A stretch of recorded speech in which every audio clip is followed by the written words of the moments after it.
Now to developing news out of Norfolk federal court, day 14 of Anthony Burfoot's public corruption trial. Let's get right to Jason Marks, live now outside the courthouse. Jason, you're hearing Burfoot may be taking the stand very soon. He will take the stand tomorrow. Big developments here in federal court. Just as the judge was about to release the jury for the day, the judge looked at the jury and said the defendant himself is going to take the stand tomorrow. At that point, Anthony Burfoot got up, acknowledged the judge's comments. He looked at the judge and he said, "It is my decision. It is something I need to do." When Burfoot testifies, he will follow amongst 40 other witnesses that have taken the stand for the defense. It's just a process, and just look forward for the process to complete. Norfolk Schools Chairman Rodney Jordan highlighted the list of defense witnesses on day 14 of the Anthony Burfoot public corruption trial. Jordan was once a Norfolk Redevelopment and Housing Commissioner at the time when Broad Creek was being built. We worked together on the project. Jordan says Burfoot was very pushy to NRHA staff, but it was out of necessity. He told the jury the project was a first in Norfolk, meant to transform what was low-income housing, and Burfoot wanted everything to be perfect. Prosecutors argue that shows how controlling Burfoot was, and he even had a hand in picking out developers.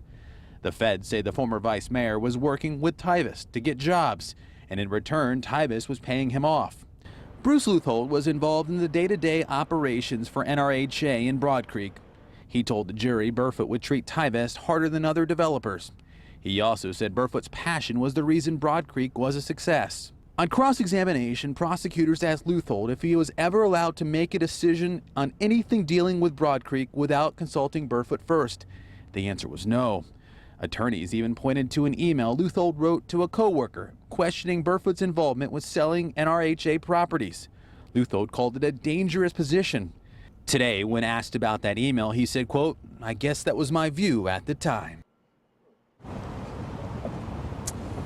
And once again, that all happened right before the end of the day when we got this bombshell that was dropped right in front of the jury that Anthony Burfoot will take the stand in his own defense. The judge asked him that if he understood that anything that he said tomorrow could be used against him. He said, "Yes, sir." And then he went on to say, "This is my decision. I have been advised of my rights, but I want to do this. I need to do this."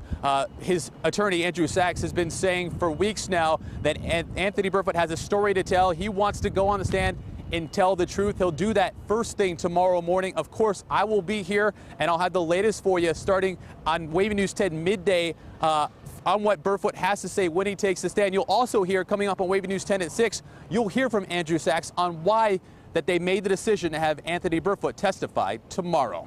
That's the latest here in Norfolk. Jason Marks, 10 on your side.